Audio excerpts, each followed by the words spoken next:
भगवान जगन्नाथ महाप्रभु जो हैं, ध्यान से सुनो, कहां है वो? उड़ीसा में। भगवान जगन्नाथ महाप्रभु उड़ीसा में है, लेकिन भगवान जगन्नाथ के स्वरूप का प्रादुर्भाव सबसे पहले हुआ गुजरात में। कहां हुआ? गुजरात में, द्वारिकापुरी में। कैसे हुआ? एक बार की बात है, भगवान द्वारिकाधीश की 16,108 जो रानियां हैं, उन्होंने रोहिणी जी से कहा। रोहिणी जी कौन है? बलराम जी की माता जी, जिन्होंने भगवान की ब्रजलीला भी देखी है, भगवान की मथुरा की लीला भी देखी है और भगवान की द्वारिका की लीला भी देखी है, रोहिणी जी ने।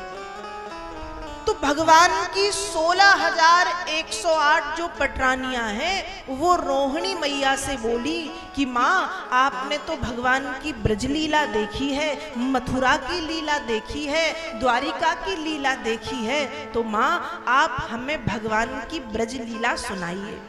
क्या सुनाइए? वृंदावन में रह के भगवान ने जो लीलाएं की हैं, माँ वो सुनाइए। माँ ने कहा ठीक है, सुनाती हूं, जब इतना कह रही हो तो। अब भगवान की 16,108 जो रानियां हैं, वो कहती हैं माँ, जब आप भगवान की कथा सुनाएंगी तो बस 3 लोग कथा में ना आए। रोहिणी जी ने कहा कौन कौन? कहा सबसे पहले तो बलराम जी ना आए। अब रोहिणी जी कहती हैं बताओ, मेरा ही बेटा और मेरे सामने ही उसको आने के लिए मना कर रही हो? तो वे रानियां बोली कि बलराम जी को इसलिए मना कर रहे हैं कि वो हमारे कौन हैं? जेठ जी हैं। कौन है? जेठ है। अब वो आ जाएंगे तो हम ठीक से कथा ही नहीं सुन पाएंगे, इतना बड़ा घूंघट डालना पड़ेगा, सकुचाते हुए मर्यादा के साथ बैठना होगा, न नाच पाएंगे, न भाव में डूब पाएंगे, इसलिए पहले तो बलराम जी ना आए। ठीक है।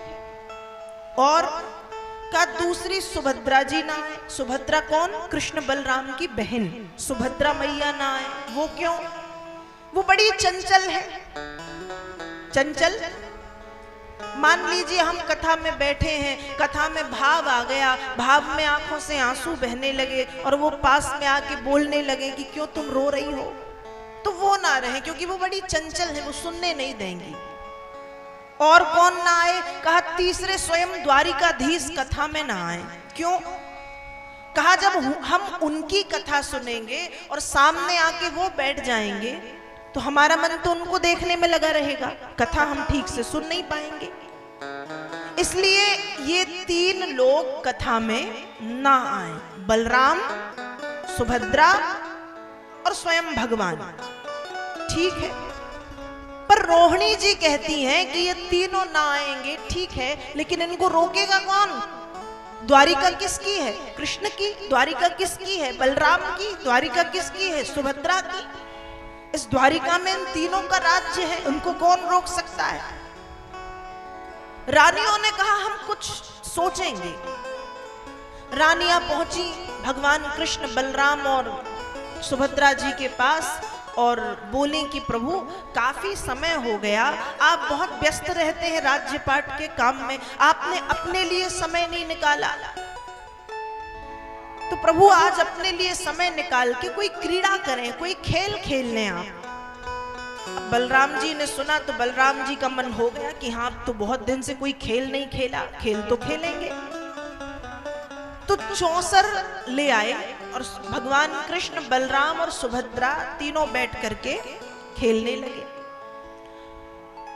रानियों ने देखा कि ये तीनों खेल में मग्न हो गए, तो धीरे धीरे सारी रानियां वहां से उठ करके चली गई। और जब धीरे धीरे सारी रानियां वहां से उठ करके चली गई, थोड़ी देर के बाद सुभद्रा जी देखती हैं कि जो रानियां थी आसपास वो सब गायब। सुभद्रा जी कहती हैं भगवान से, द्वारिकाधीश दाल में कुछ काला है। द्वारिकाधीश कहते हैं दाल में कुछ काला नहीं, पूरी की पूरी दाल ही काली समझ में आ रही है। ये हमको खेल में लगा के न जाने कहां चली गई सारी की सारी। ढूंढते हुए भगवान बलराम जी और सुभद्रा जी जब बढ़े आगे तो एक बड़ा सा कक्ष है, उस कक्ष में रोहिणी मैया बैठ करके ब्रज की लीला, वृंदावन की लीला सुना रही हैं। क्या सुना रही हैं? वृंदावन की लीला। और वृंदावन की लीला सुन करके जो भगवान की 16,108 रानियां हैं वो भाव विह्वल हैं, भाव में डूबी हैं। कोई रो रही है, कोई आंखें बंद किए हुए है, कोई नृत्य कर रही है, कोई डूब चुकी है। तीनों ने देखा बलराम जी और सुभद्रा जी जो हैं वो आगे बढ़े कि हम आगे जाएंगे, लेकिन भगवान ने हाथ पकड़ा कि नहीं आगे मत जाओ, कथा में व्यवधान मत डालो, यहीं खड़े रहो। भगवान के कहने पर तीनों दरवाजे पर रुक गए। अब जब तीनों दरवाजे पर रुक गए, उन तीनों ने भी कथा सुननी शुरू की। जब भगवान ने ब्रज लीला सुनी, अपनी ही कथा जब भगवान सुन रहे हैं, बलराम जी सुन रहे हैं, तो भगवान कथा सुन करके इतने ज्यादा भाव में डूब गए कि भगवान के और बलराम जी के दोनों हाथ खड़े हो गए, ऐसे हो गए। जगन्नाथ भगवान ऐसे ही है ना, दोनों हाथ ऐसे हो गए। और भगवान का जो शरीर है वो प्रेम में इतना ज्यादा डूब गया, इतना ज्यादा डूब गया कि प्रेम के कारण भगवान का, बलराम जी का, सुभद्रा जी का शरीर पिघलने लगा। ये प्रेम का लक्षण है, एक प्रेम का लक्षण है। ये जीवों में नहीं होता, ये भक्तों में होता है, अवधूतों में होता है कि जब प्रेम में व्यक्ति बहुत ज्यादा डूब जाता है तो भाव में विह्वल होता है, एक प्रकार से पिघल जाता है। तो भगवान पिघलने लगे। देवताओं ने देखा, तुरंत ब्रह्मा जी के पास, अरे ब्रह्मा जी द्वारिकाधीश तो पिघल रहे हैं, द्वारिकाधीश को रोको। ब्रह्मा जी ने कहा यदि मैं जाकर के कथा को रोकता हूं तो कथा को तो खुद भगवान ने नहीं रोका, अब मैं कथा रोकूंगा, कथा में व्यवधान डालूंगा तो हो ना हो मुझे श्राप दे दे। तो मैं ये गलती नहीं कर सकता कथा रोकने की। क्या किया जाए? कथा रोकने किसी ऐसे को भेजा जाए जो स्वयं कथा के रसिक हैं, जो कथा सुनते हैं, भक्त हैं। कौन?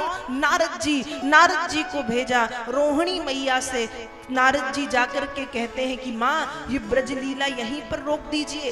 रोहिणी जी ने कहा क्यों? कहा सामने देखो कृष्ण, बलराम और सुभद्रा पिघल चुके हैं प्रेम में, और थोड़ी देर और ऐसे ही कथा चलती रही तो वे बिल्कुल पानी हो जाएंगे पिघल के, दिखेंगे नहीं।